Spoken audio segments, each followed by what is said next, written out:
반갑습니다. 공단기수 국어를 강의하고 있는 이선지입니다. 지금 여러분들께 제일 많이 들어오는 질문이 있어요. 그래서 아마 굉장히 지금 급하게 또 답을 요청하신 분들이 많기 때문에 제가 짧은 영상을 준비를 했습니다. 바로 무엇이냐면은 저 이제 국가직 시험이 끝나고 이제 지방 시험이 다가오는데 선생님 제가 지금 무엇을 먼저 준비를 해야 될지 모르겠어요 라고 한 질문 아주 지금 많이 들어오고 있습니다. 그래서 여러분들 그 고민을 좀 줄여드리기 위해서 짧게 그리고 아주 압축적으로 2023년 지방제 이렇게 대비하라. 구체적인 커리 소개까지 한번 해드리도록 하겠습니다. 일단 지금 이제 학생분들이 질문이 많이 하시는 이유 중에 하나가 그죠 올해 2023년 국가직 시험이 역대 최고로 쉬웠습니다. 얼마나 쉬웠냐? 상위권이 95점이 다 넘었고요. 그죠? 그리고 이제 공단기 통계에 따르면은 풀서비스에 따르면은 17% 정도가 현재 100점을 맞았다고 나와 있어요. 그리고 전체 평균이 작년에가 83점 정도였는데 현재는 평균이 85점을 넘어버리게 되었어요. 자, 이렇게 되면 이제 학생분들이 두 가지 생각을 하게 돼요. 첫 번째, 이제는 국어는 안 해도 돼. 그 시간에 딴 공부를 하겠다. 사실 이번처럼만 나오게 되면은요, 그쵸. 국어 양을 줄이고 평소에 매일 국어 열심히 풀어서 대비하는 전략이 최선일 것 같습니다. 그런데 이제 두 번째, 한쪽 학생분들은 이제 공부를 안 하겠다라고 생각하시겠지만, 한쪽 분들은 선생님, 지금 질문 많이 올라오는 거, 지방직이 만약에 어려워지면 어떤 파트에서 어려워질까요? 그리고 지방직 대비를 어떻게 하면 좋을까요?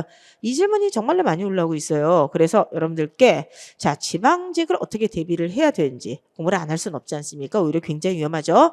어떻게 대비를 해야 되는지 짧게 설명을 드리도록 하겠습니다. 먼저 2022년도 국가직의 평균을 좀 봤으면 좋겠어요. 83점. 되게 높았죠. 상위권이 95.7이었습니다. 제가 한자 하나 정도를 빼놓고는 다 맞았다는 것이죠.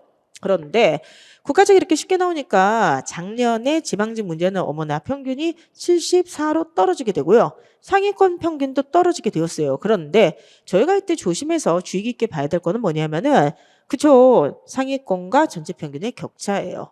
시험 문제가 너무 쉬웠어. 그러다가 지방직을 조금 어렵게 내니까 자 전체 평균은요 10점이 떨어져요. 83에서 74 거의 10점이 떨어지죠.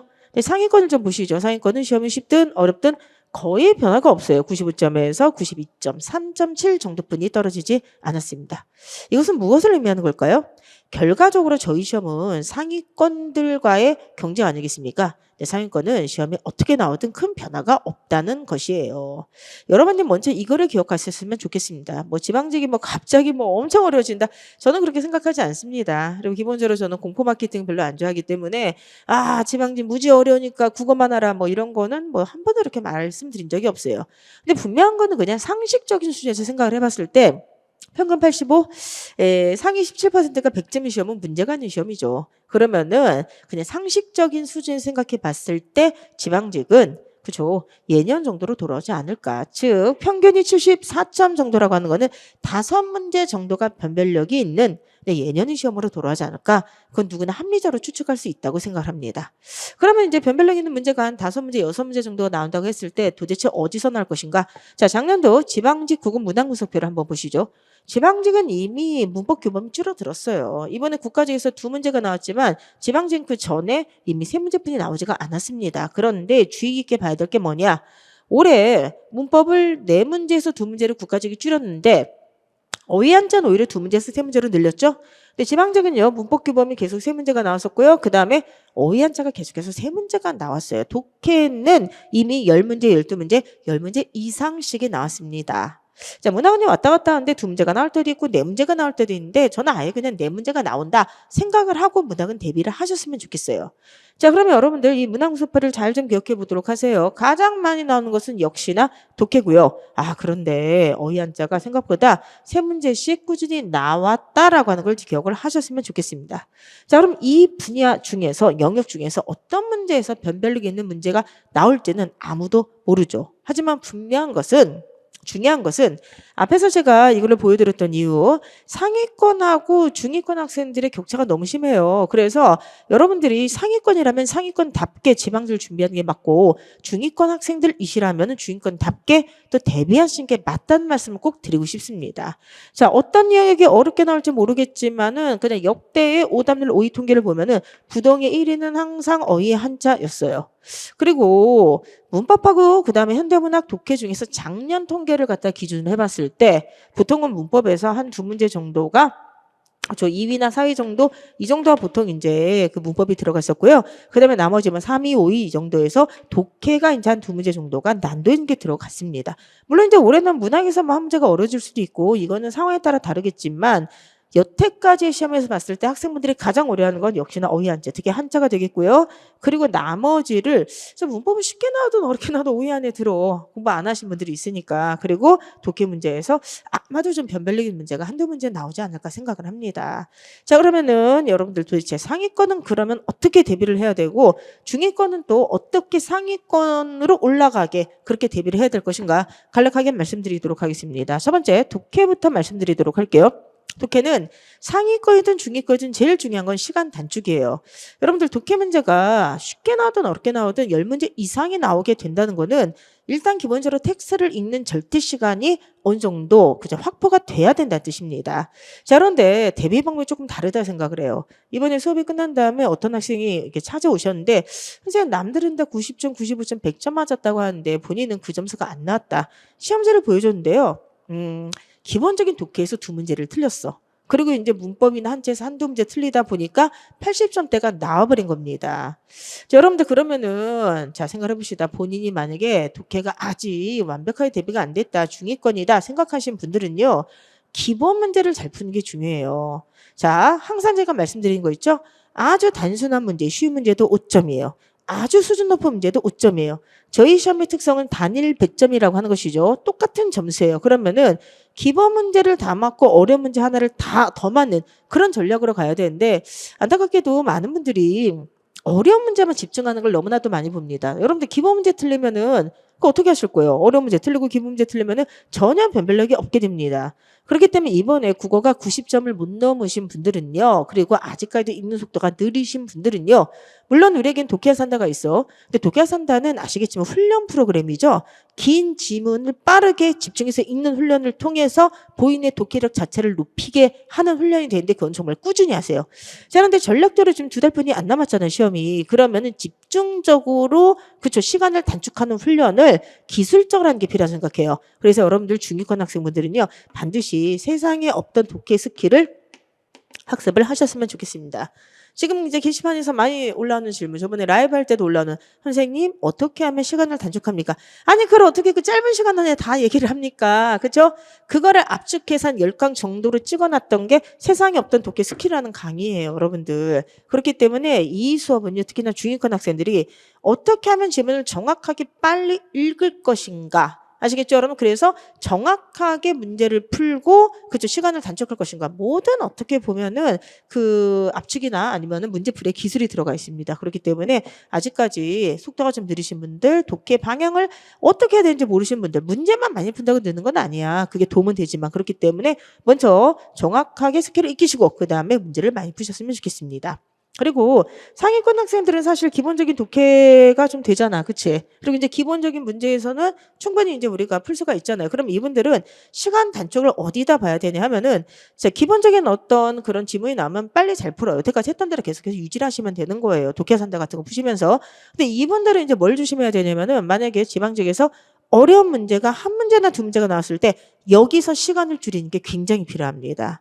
자, 그러면 어려운 문제가 만약에 나오게 되면은 아무래도 이제 뭐 추론형 문제 쪽 아니겠습니까? 물론 이제 추론형의 지금 개념이 너무 안 잡힌 것 같아요. 그래서 뭐 독해 문제는 다 추론형이다 뭐 이렇게 생각하시는 학생분들도 있고 그러는데 이 추론형의 개념이 너무 안 잡히다 보니까 학생분들이 저희 쪽에 맞지 않는 너무 어려운 문제를 푼다던가 아니면 그냥 독해는 다 추론이지라고 생각해서 문제 유형 자체에 대한 파악이 안 되다던가 이런 분들이 너무 많은 것 같습니다. 그래서 이번에 딱 공무원 시험의 추론형 문제가 무엇인지를 그쵸 보여드리기 위해서 이제 준비한 특강입니다. 그래서 상위권 학생들은요, 우리가 이제 봉투 모의고사로 들어가지 않습니까? 근데 봉투 모의고사로 들어가기 전에 제가 2일 동안의 특강을 한 100문제 정도를 준비를 했는데 공무원 시험에서 추론형 문제가 나면 이런 유형으로 나올 것이다. 유형을 딱 정리를 해드리도록 하는데요. 사실 요 추론형 특강 이미 SOS 국가직 때 제가 간략하게 했어요. 그러니까 국가직에서 나왔던 그 문제를 기반으로 양을 늘려서 좀 더 체계적으로 자세하게 한 특강이니까 여러분들 특히 상위권 학생들은 요거를 듣게 되면은 만약에 어려운 문제가 뭐 한 문제 아니면 두 문제가 나오더라도 그 문제만 대비하면 되는 거잖아. 그래서 시간을 확 줄일 수가 있을 거라 생각을 합니다. 자, 독해가 지금 너무나도 중요해요. 근데 너무나도 중요한데 우리가 항상 해왔던 독해 훈련, 독해 산다는 계속 하시기 바라고요. 다만 시험이 바로 앞으로 지금 왔기 때문에 특히나 중위권 학생은 기본에 충실합시다. 세독 꼭 푸셨으면 좋겠고요. 강의 들으시고 그리고 상위권 학생들은요. 딱공 추론형 특강을 들으셔서 어려운 문제가 나왔을 때, 새로운 문제가 나왔을 때 시간을 줄이는 비법을 익히시기 바랍니다. 그리고 이제 두 번째 문법인데요. 문법은 제가 특별히 할 말이 없습니다. 그냥 하던 대로 그 양을 가지고 가세요. 자, 늘리지 마세요. 지엽조로 가지 마세요. 심화로 가지 마세요. 기본 틀을 그대로 지금까지 했던 걸 가져가면 돼요. 자, 제가 이제 제일 걱정하는 것 중에 하나가 이거예요. 문법이 이번에 국가제에서 두 문제가 나왔거든요. 근데 여러분 생각해 봅시다. 내가 어려운 추론형 문제 맞았어. 내가 만약에 한자 문제 맞았어. 근데 만약에 기본적인 문법 문제 틀리면 뭐야? 똑같은 배점이라고 하는 걸 잊지 마세요. 그럼 봅시다. 두 문제가 나왔다는 건 문법량이 매우 줄어들었다는 거야. 근데 중요한 거는 어디서 나올지 모른다는 거죠. 문법의 기본적인 문법 교범의 틀은 이만큼이 있어. 그런데 출제자의 어떤 그날의 기분, 출제자의 어떤 뭐 의도 여기에 따라서 어떨 땐 여기서 뽑고 어떨 땐 여기서 뽑아내는 겁니다. 이번에 국가에서 어떤 문제 나왔어요? 전국에서 여러분들 늑대 울음소리가 울렸죠? 하울고 그쵸 준말이 나왔죠. 준말 공부를 했으니까 보자마자 바로 찍었던 거야. 전국에 늑대 울음소리가 정말 훌 울려 퍼졌을 겁니다. 자, 그런데 재밌는 거는 준말은 항상 나올 수 있는 건데 이번에 다른 문제 하나가 더 나왔는데 그 문제가 뭐였죠 여러분들? 표준어였어요. 자, 전체의 국어 문법과 규범의 양은 정해져 있어.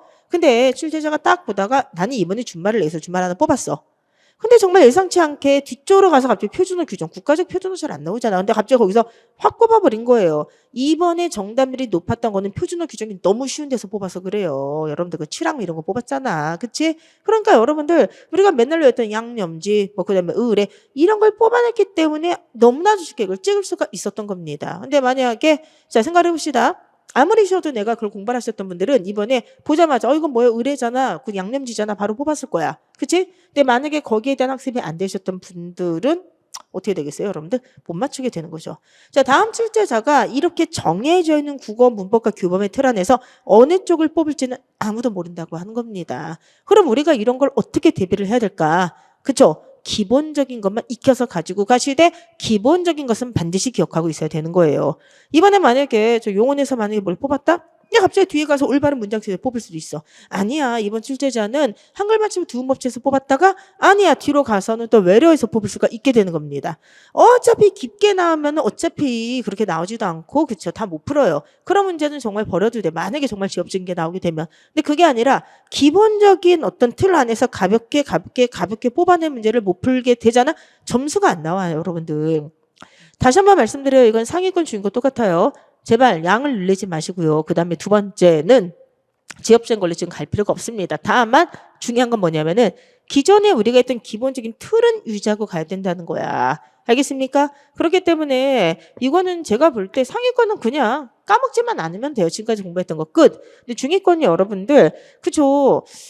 아직 뭐 준말도 정리 안 됐다, 뭐 한글 맞춤도 정리 안 됐다, 뭐 국어 문법도 모른다 이러면은 그건 문제가 있죠. 만약 그쪽에서 뽑히면 어떻게 할 거야? 너무 기본적인 문제를 뽑았는데 틀리면 안 되잖아. 그렇기 때문에 중위권 학생들 마무리나 딱공 정도는 반드시 공부하세요. 그러니까 양을 축해서 기본적인 틀을 가져가는 게 지금 문법의 가장 핵심이다 생각을 하시기 바라고요. 한 문제가 나오든 두 문제가 나오든 무조건 맞아야 된다. 그리고 무조건 문법을 빨리 찍어서 독해로 시간을 보내줘야 된다. 잊지 마시기 바랍니다. 어쨌든 상위권은 뭐 제가 특별히 드릴 조언은 없습니다. 문법은. 자, 세 번째 이제 문학이 되는데요. 문학은요. 이번에 이제 그 선지를 보시면 알겠지만 문제를 보시면 알겠지만 반어법이다, 뭐 역설법이다. 뭐 이런 거 나오지 않습니까? 표현 방식 같은 게 나오지 않았습니까? 제일 중요한 게 이제 선택지 분석 같습니다. 물론 선택지만 분석한다는 건 없죠. 지문을 분석하고 선택지를 분석을 해야만 되겠지만 저는 기출문제 풀이를 다시 한번 좀 해봤으면 좋겠어요. 자, 무슨 말이냐면은 문학이 지금 사실 그 오답률 5에 들어가지는 잘 않아요. 학생들이 또 워낙에 잘 푸시고 문제가 어렵지가 않기 때문에 그럼에도 불구하고 지금 문학을 대비하는 방법은 개념어를 확실하게 익히고 선택지 분석하는 것을 그냥 점검한 정도로 했으면 좋겠습니다. 그리고 제가 국가직에서도 뭐라고 말씀드렸죠? 현대시와 고전시 중에서 현대시는 개념어 정리, 선택지 분석으로 분석법 위주로 공부를 해야 된다면 고전 시간은 그쵸 어떻게 해야 된다 그랬어요? 필수 지문을 반드시 봐야 된다고 그랬죠? 이번에 나왔던 시조는 기본 소에도 있고 멜구에서도 풀어드렸던 익숙한 시조예요. 물론 문제도 쉬웠지만. 그런데 여러분들 고전 시간은 생각보다 양이 많지가 않다고 그랬어요. 핵심적인 어떤 지문이 나오면은 선행학습 한 사람이 굉장히 유리합니다. 그래서 여러분들 자 문학은 선택지 분석으로 기본 개념어를 확인하는 걸로 점검을 하시되 또 문제를 또 많이 푸시되 아직까지 고전시가를 정리 안 했던 중2권 학생들은요. 자 제가 국가직전에 고전시가 특강도 했습니다. 그렇기 때문에 특강이라도 들으시면서 고전시가 핵심 지문을 반드시 먼저 공부를 하셨으면 좋겠습니다.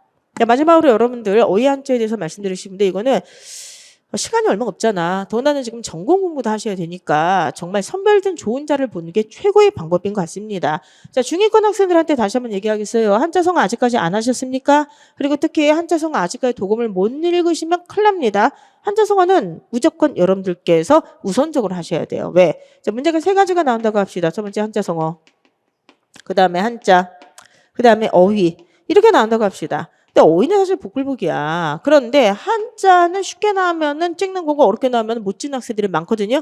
그리고 우리가 여기서 가장 확실히 점수를 5점을 따고 할 수 있는 거는 한자성어뿐이 없어. 한자성어는 무조건 우선적으로 해야 돼. 그래서 한자성어는 무조건 중위권 학생들 우선적으로 하시기 바랍니다. 그리고 상위권 학생들 한자성어 다 돼 있잖아. 그치? 그러니까 상위권 학생들 조금만 욕심 좀 내볼까요? 순수한자 정도 들으면 어떨까요? 라고 제안을 해드리고 싶어요. 뭐냐면은 아예 손을 놓는 건 위험해. 근데 솔직히 상위권을 해도 한자는 안 했잖아. 그치?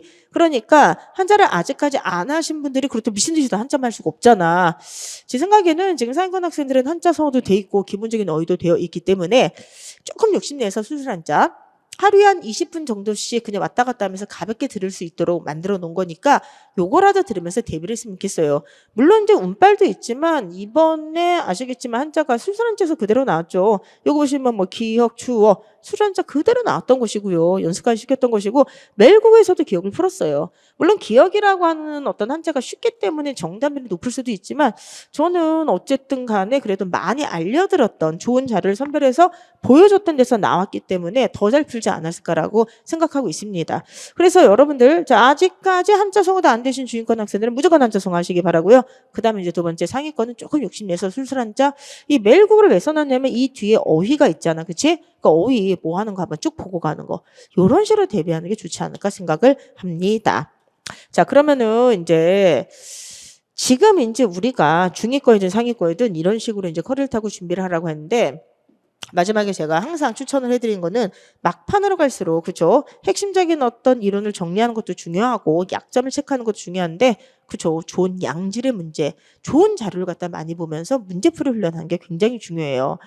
멜국어라고 하는 거 선제국어 기본훈련 시스템이 전 정말로 효과적이라 생각을 하는데요. 특히 여러분들 2달 뿐이 안 남았는데 솔직히 국어만 할 수가 없잖아. 국어만 할 수 있어요? 매일매일 국어만 할 거야? 자, 그리고 여러분들 지금 뭐 예를 들어서 뭐 법도 해야 되고 전공도 해야 되고 학도 해야 되고 영어도 해야 되고 국사도 해야 되지 않습니까? 그런데 거기에 이제 국어도 해야 되는데 국어는 지금 같은 추세라고 한다면은 예전처럼 막 지역적으로 어렵게 막 그렇게 나오는 게 아니라 기본적인 난도를 지닌 기본 지식형 문제를 물어보고 문법 같은 경우는 나머지는 독해를 낸단 말이에요. 그러면 이런 시험은 어떻게 우리가 그쵸 대비를 하는 게 좋을까? 그죠 여러분들 자기가 갖고 있는 지식량을 털어내지 말고 끊임없이 유지를 하면서 문제풀이 훈련을 충실하게 하는 것입니다. 저는 그래서 매일 국어가 정말 이 시기에 정말 여러분한테 도움이 될 거라 생각하고요. 이미 실제로 시험을 본 학생들에게 효과를 입증하고 있지 않습니까?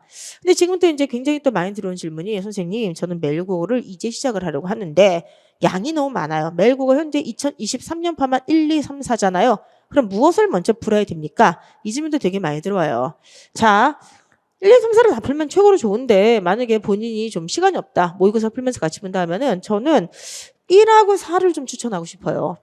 우선적으로. 왜 그러냐? 시즌 1이 기본이야. 기본이라고 하는 게 뭐냐면은 선제국어 기본서에 있는 가장 기본적인 유형과 문제들 그 내용을 순서대로 20회차로 만들어둔 겁니다. 그렇기 때문에 여러분께서 매일국어 시즌 2023년도 시즌 1을 풀게 되면은 그냥 자연스럽게 사실 기본서를 갖다가 주요 유형을 기출 유형을 한번 그쵸 문제 풀면서 회독하는 어떤 효과가 있어요. 그래서 여러분들께서 먼저 시즌 1을 통해서 전체를 기본적인 유형과 개념을 정리를 하시고요. 물론 시간 되면 시즌 2, 시즌 3도 풀어. 이건 무작위로 이제 막 섞어놓은 거니까. 근데 이번에 멜고 시즌 4가 뭐죠, 여러분들? 이게 약간 심화 편이기도 한데, 그렇죠. 근데 인혁초에서 출원형 강화하겠다 발표가 나서 바로 제작한 문제들이에요. 아주 따끈따끈한 신상 문제들이 되는 거죠. 시즌 4가 어떻게 보면 출원형 신유형 문제가 수록되는 그런 편입니다. 그래서 제가 볼 때는 다 풀면 제일 좋지만 일단 급한 대로 시즌 1 푸시고 시즌 4 푸시면은 이 지방직을 그쵸, 어떻게 보면 좀 약점 체크용으로 보완하는데 기본 이론을 다시 한번 다지는데 이 최고의 어떤 교재가 되지 않을까 생각을 하고 있습니다.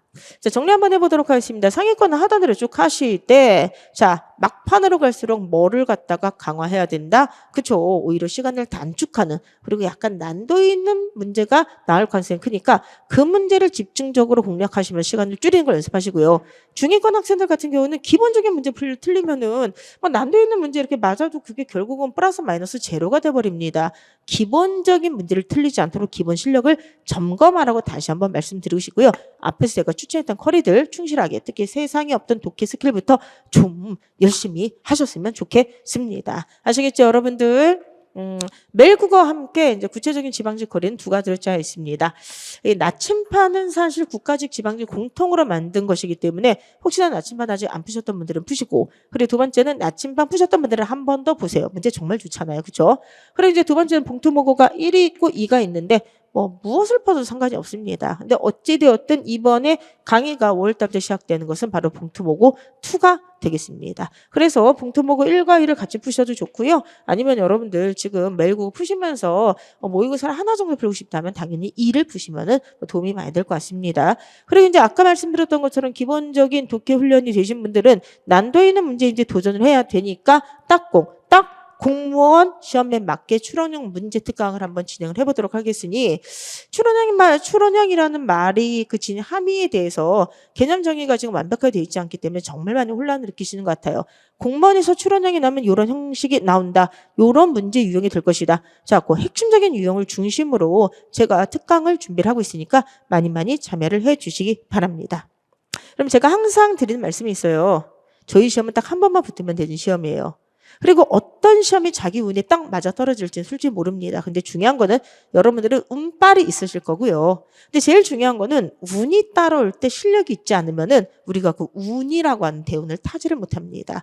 기본적인 실력을 갖추고 돈 하나 선제국어 수강생인데 운이 이번에 붙을 거야.